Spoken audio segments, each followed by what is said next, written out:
Buonasera, benvenuti. This is Massi, and we are here as usual for our Friday night aperitif with guests.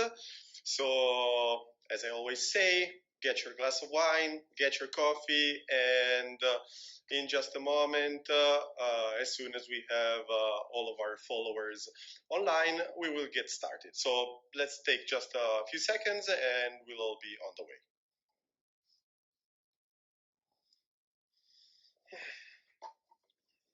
I hope everybody's had a nice week.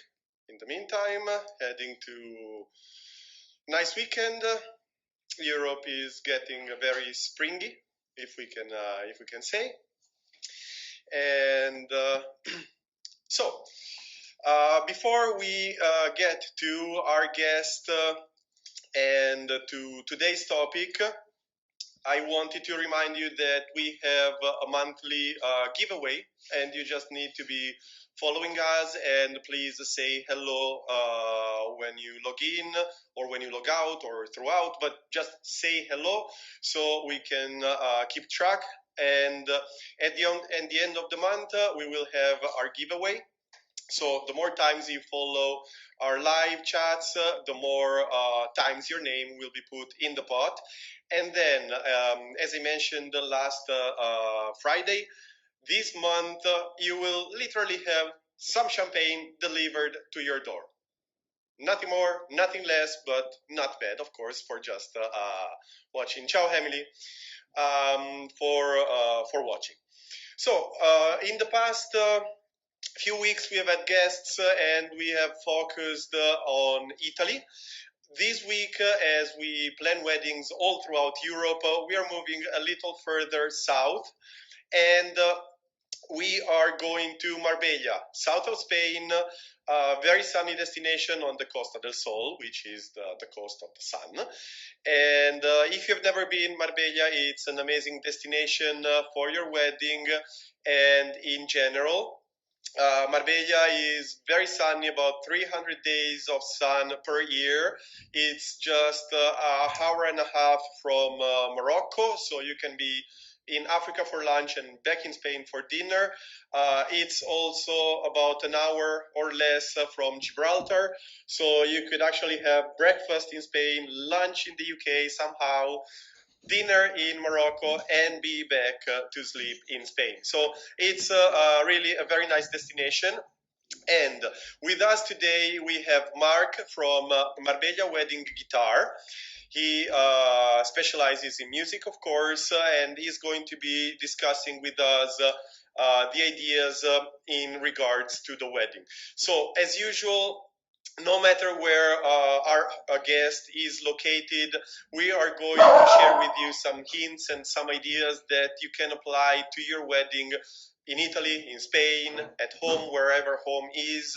So the aim is to give you something useful in general, not to a specific destination. So to get started, let me add very quickly Mark. Give me just a moment. Here we go.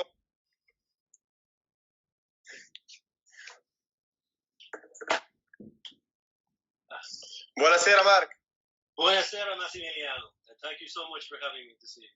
It's a pleasure to be in. Thank you for being with us. Nice to see you. Nice to see you. So I was telling our brides and our viewers a little bit about Marbella, mostly so far, and I introduced you in regards to the music. But of course, now that you are here with us, if you want to, tell us a little bit about yourself and anything interesting. Okay, I'll do my best to be interesting. Living down here for 20 years, and I've been a professional wedding guitarist for the last 7 years. It's been my pleasure to work all over the Costa del Sol and to share in the special days of hundreds of brides and grooms at this stage. And as you say, it's a wonderful place to get married. Down here we have, in this part, 315 days of sunshine a year. And of course, beautiful fantastic corticos and castillos and villas. I tend to work mostly in villa weddings and castillo weddings. very few church weddings. Most people who I would be dealing with are either English speakers who have English as a strong first language, but who are coming here from Ireland, the UK, Scandinavia, the States, Canada, Australia, New Zealand. I could go on and on and on. And they're coming here for that wonderful weather and for the experiences they can have here that really you can't have anywhere else. So they tend not to be church weddings because they're not necessarily formal weddings. What we have is more of a blessing. It feels like a real wedding, but most of the time these people have been married in a registry office at home, maybe with just their close family and friends. And this is the big occasion when we have the full works. So my job during those type of occasions is to play normally for the ceremony, and I would normally play the cocktail hour as well. So I play guitar, that's my thing, and what I'm trying to do is to reproduce what every bride would have envisaged in her head as her special day. Everything that she's seen in those romantic movies that she's watched from the time she was a little girl, to reproduce that soundtrack. So I try to make a very romantic, open sound that really does make that backdrop against which you can shine. Well, you already touched a few very interesting points that I wanted to go into detail about, but well, I'll let you start somewhere. So you were mentioning that, of course, as a very popular wedding destination, Marbella, you have a lot of couples coming from all over the world, and now, these days, with low-cost flights, especially for couples that are a little closer, so from the UK rather than Australia, a lot of brides I've seen that tend to try and bring someone from home because it's easier for them at times to get to know, whether it's a hair and makeup artist or a band. And something that I always do is I explain that what you can find at home, you can find also at your destination. And it requires experience, of course. It requires knowledge of the language, which I try, you definitely do have. But it's not necessary to spend too much to bring someone from home when there is someone that is really professional and has experience at your destination. Okay. Firstly, as far as I'm concerned, you must have a wedding planner if you're coming to get married. It just makes no sense to try and do anything yourself. You're not conversant with the language or the traditions here. And taking someone with you is a huge expense when the number of English-speaking suppliers here is enormous. I mean, we have a lot of weddings. I mean, I don't mean hundreds of weddings. I mean, thousands of foreign weddings every year. And we have suppliers that can cope with all of that. So as long as you're doing your planning, you contact your wedding planner and you're doing your planning early. And I mean, 18 months is the ideal, but certainly a year beforehand. Anything that your heart desires, you can get here. Yes, beyond a shadow of doubt. Absolutely. And ciao Maria, sorry, Mark. Ciao Maria, thank you for being with us. Now, something that it's, well, literally a curiosity of mine, but definitely something that can be interesting for the brides and grooms also. So you start obviously with a very wide experience with your guitar, with many pieces and songs that you know. Do you prefer usually to propose something that you know that you can play wonderfully because you've known it for a long time, or do you also like to learn something new because you have been asked to?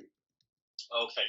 Well, to put that into perspective, obviously the ceremony, if we just look at the ceremony, breaks down to a number of different areas. And for the likes of the seating, I prefer to play what I know, because I know what way seatings go. I know everybody comes in all excited, and really my job is to calm them down, to get them in their places, and to quieten them down. So I tend to play something that's very relaxing and calming.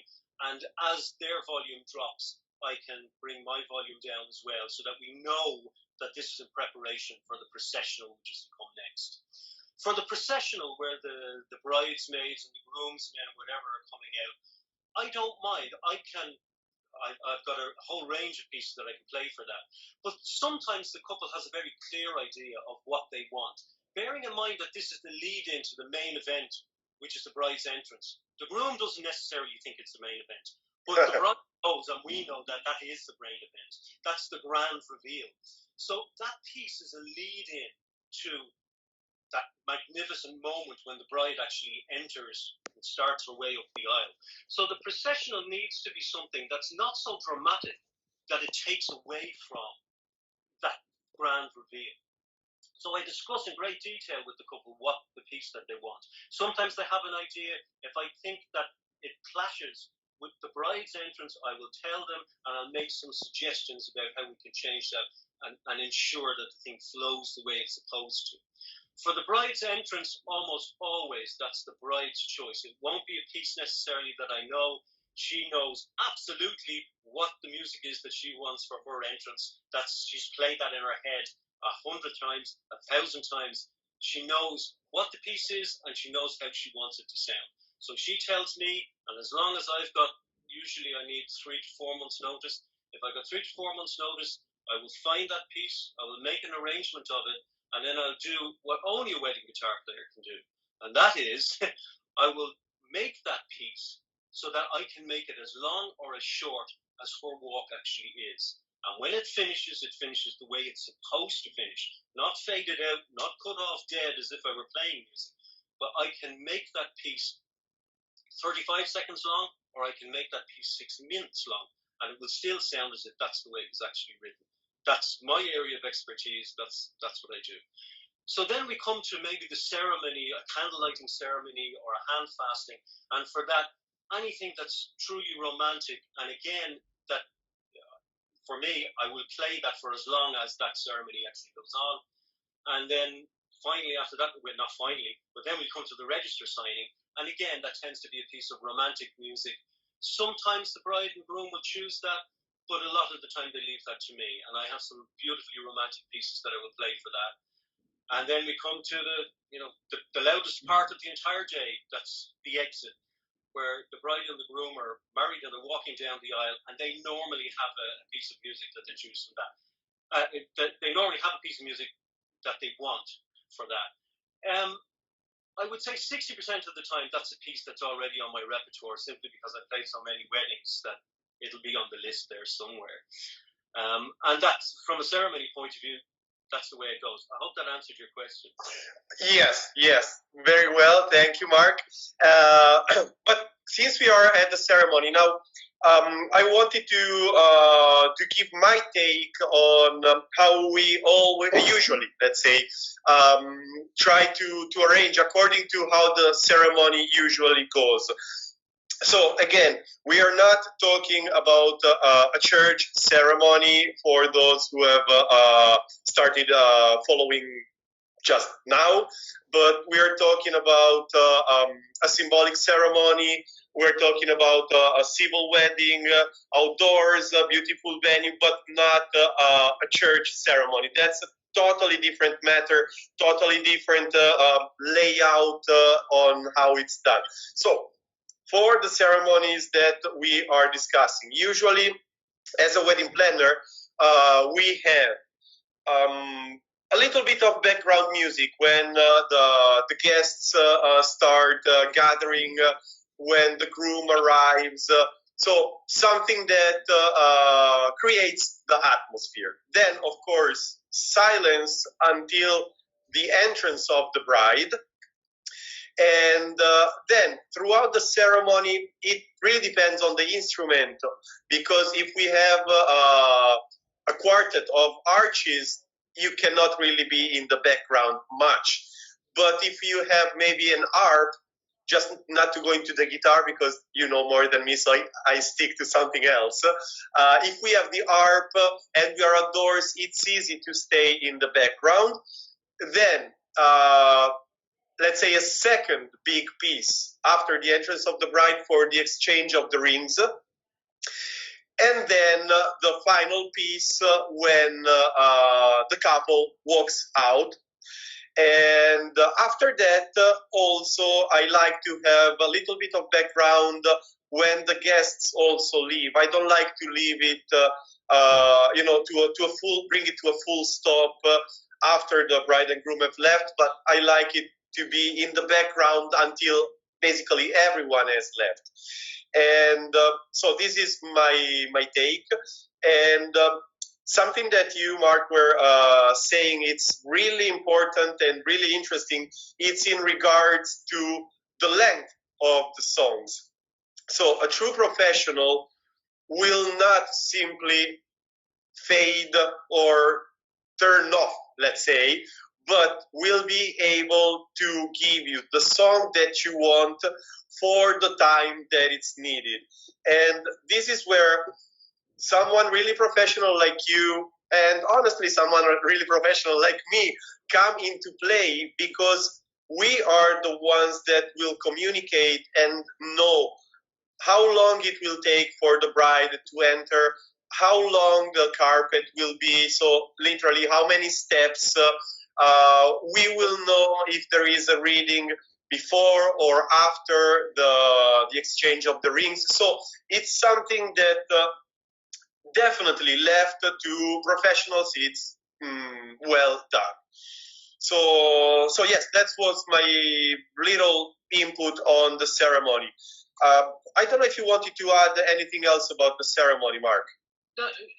Not necessarily about the ceremony, but just to reiterate or reaffirm what it is that you've said. It's very important that understand that their wedding that's their one wedding, and everything is new to them. But for you and me, this is our livelihood. This is what we do. Not most days, but certainly for me, 50 or 60 times a year, this is what I do. So we really do understand all of the nuances of the ceremony, everything that is necessary to know, and that can't really be overstated. It really is important that you have professionals when it comes to that one day. That it's a one-shot deal. You hopefully will do it once and never do it again.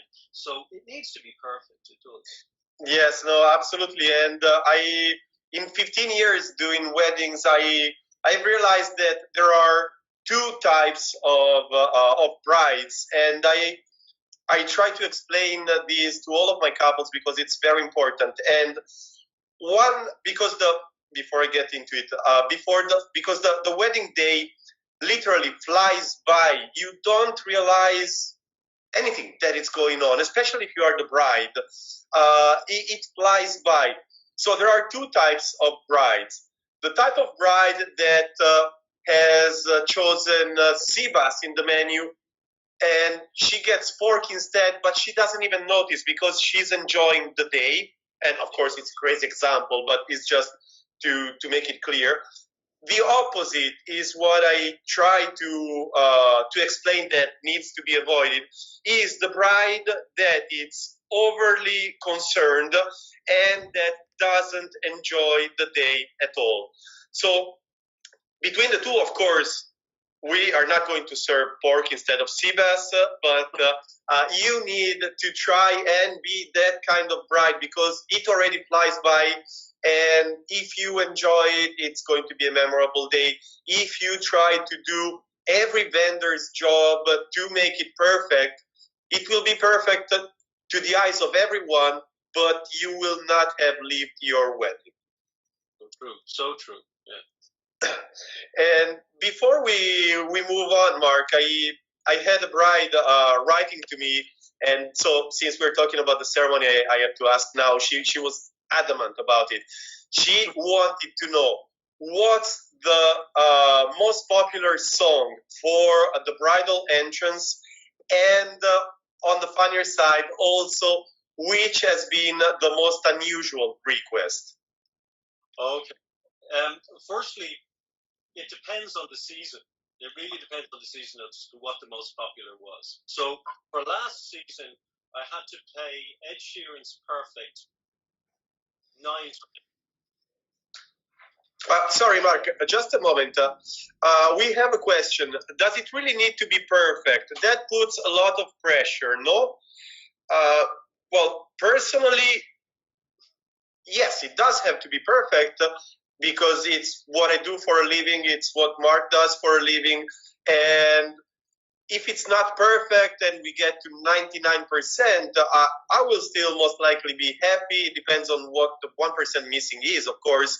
But yes, it has to be perfect. It has to be exactly what you wanted.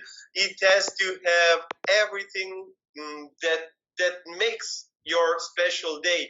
And it's on your side as a couple to decide where is perfect, because you might want a sea view with total white within a specific budget, and it maybe doesn't exist literally.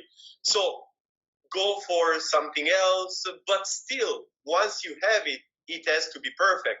So it's not a matter of details, or I would like to be able to afford the most expensive. I cannot. That it's not what doesn't make it perfect. Once you have chosen what goes for you, then yes, to me, it has to be perfect. Yeah. Mark? As I've heard you say it a number of times in previous chats, this will be either the second or the third most expensive purchase you make in your life. After your house and possibly your car, if you're a car person, this wedding is a really expensive thing, and it's for one day. Yes, it needs to be perfect. If you're going to spend that amount of money on it, it needs to be as perfect as we can make it, and as close to what you imagined it to be as it can possibly be. Yes. So yes, we agree. It has to be perfect. It's a wedding. It's not a pizza with friends. So yes, back if you could, Mark, to the songs. Yes. Okay. Well, last season I had to play Ed Sheeran's Perfect 9 times, which accounted for nearly 20% of all of the weddings that I played as the bride's entrance. The most unusual one I've had was it was a Ronan Keating song, but for the life I can't remember what it was, and it was a Scandinavian bride who was getting married here, and she contacted me beforehand and asked me if, as a surprise for her husband, I would play backing for her while she sang the song through her entrance. So we had to fit her out with a microphone, and obviously we had to do rehearsals beforehand online. And what we agreed in the end was that as she walked up the aisle, that the bridesmaids who were sitting on either side would join in every 2 lines, so that by the time she actually arrived at her husband, the entire congregation was singing the song, and he had no idea that it was going to happen. So that was definitely the most unusual, and it was spectacular. It was wonderful, really nice. Awesome.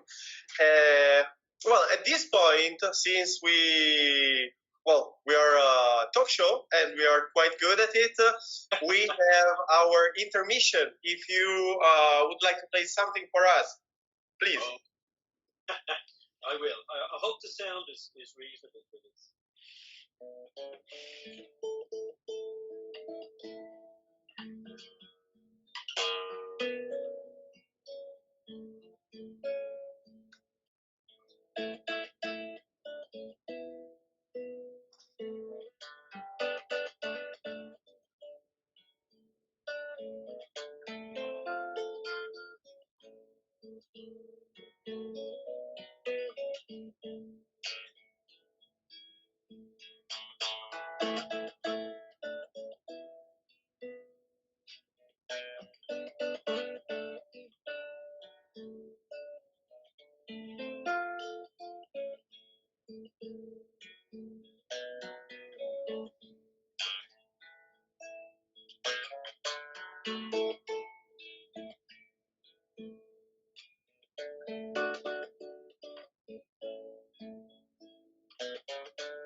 Bravo,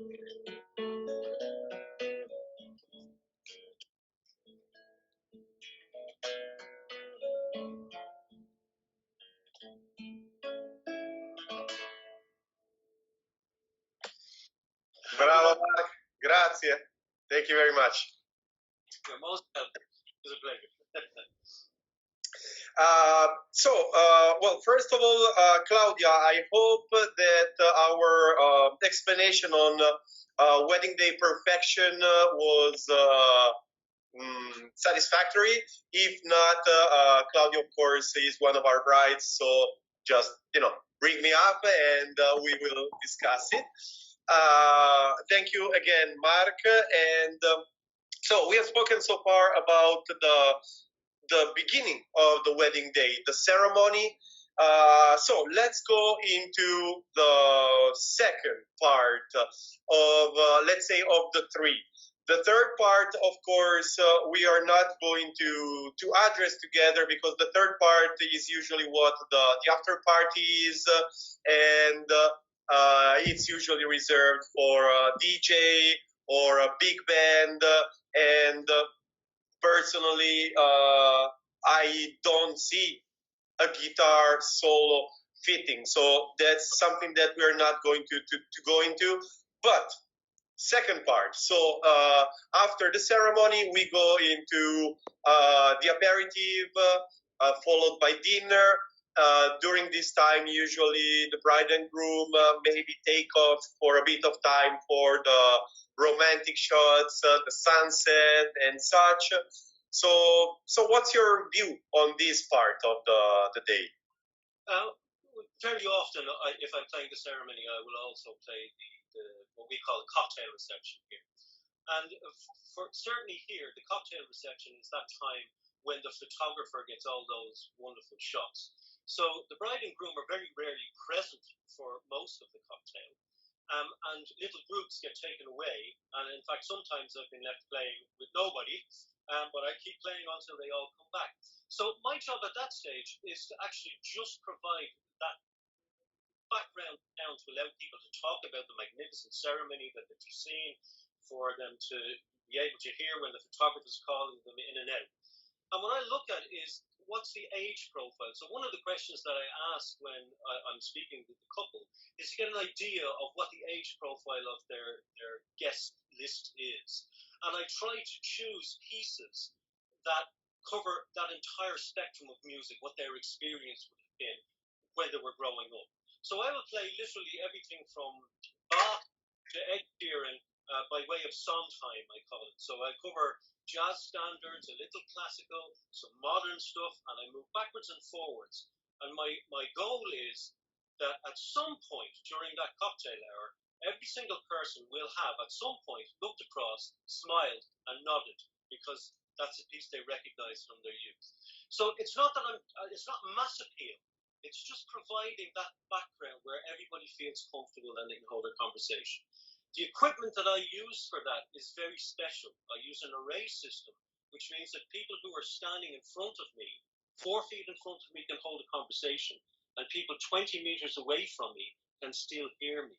And it's very important that when you're booking, particularly something like a solo musician, that the equipment that they use is part of some of the questions that you're asking. What you don't want is that the people 20 meters away can hear you, but there's nobody 4 feet in front of you because they're deafened by the sound.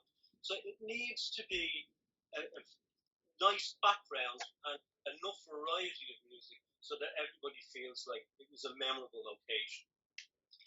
Having said that, there is that gap then between the end of the cocktail and dinner and the entrance of the bride and groom. And certainly over here, my suggestion would always be that at that stage that they look for something which is more visual, because the photographers have finished, the conversation should be over, and something like a flamenco show or flamenco guitars or something that's more visual in between the cocktail hour and the actual dinner itself. Sometimes I play through dinner, but a lot of the time that really only needs some very light background music. That's my experiences anyway. So of course. You. And yes, well, personally, I think that every wedding, as a wedding planner, every wedding is different. Every person that participates as a vendor. I don't like this word in this moment, but nothing else comes to my mind. But somebody that brings something, not as a guest, but bringing our services, let's say, to the wedding. So you have to take into consideration on my side the venue, who's providing service, bride and groom, how the atmosphere is. So a lot of different points of view. So I don't have anything specific that I would suggest, but it depends. But something interesting, definitely for our brides, and that is also important to keep in mind, is that when you play an instrument and you are the center of attention for the music, you also need to take a break. Sooner or later, you cannot play from noon until midnight nonstop. So just in general, not necessarily specific about you, but in general, a musician, a guitarist, what can be accomplished if we have the ceremony, the cocktail hour? How much time, let's say, are we looking into? How much we can go straight and then have a break? What's the timing?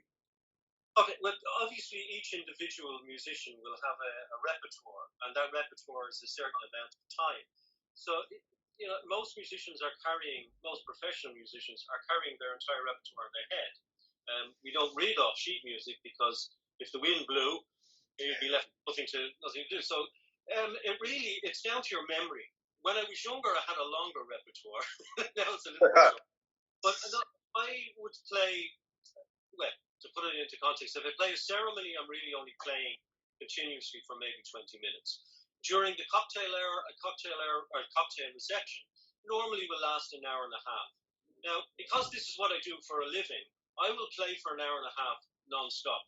But in general, musicians will work in 45-minute segments. So they'll work for 45 minutes, and then they'll take a break for 10 minutes or so, maybe a little bit longer, and then come back and do another 45-minute session. And most professional musicians or professional bands would be able to do, say, 4 45-minute sets. So that would be about the limit. Yeah. All right, perfect. Because I get asked a lot about these, and usually I am the one that has to go to someone like you and say, come on, let's stretch it by 10 minutes because the bride wants to. So with you being very straightforward, I wanted to hear literally what's an honest take, let's say. And Mark, I would say that I have covered everything that I think was and will be useful for those that are watching now, and for the many more people actually that watch our videos on YouTube after they've been uploaded. So I don't have anything in mind that I would like to cover further. Is there anything else that you would like to address? Anything at all? No, I think we've covered almost everything that I can think of. Just to say that we're here to provide whatever the service is that you actually require, and whatever it is that you have in your head, just talk to us about it. From a musician's point of view, if you give me enough notice, there's virtually nothing that we can't do. And the other thing is, don't be afraid to ask what you may think of as awkward questions. So I know this is not something that we've talked about before, but I have no problem using my system so that I play some acoustic music. And if you have a song that you really want to hear the original version of, I can put that on my phone, I can put that on my looper, and I can play that at some point in the ceremony if that's what you want to hear. And I can fade that out gradually with my foot pedal, and I can move back into the acoustic section.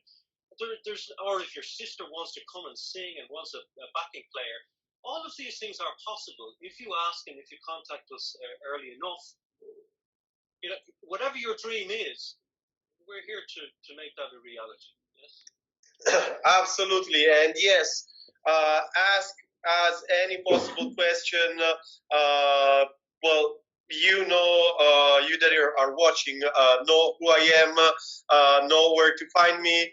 Mark, Marbella Wedding Guitar. You have his details online on our Instagram. You can follow him. And actually, you do, Mark, on Facebook also have a lot of pieces, a lot of videos of yourself. Very lovely.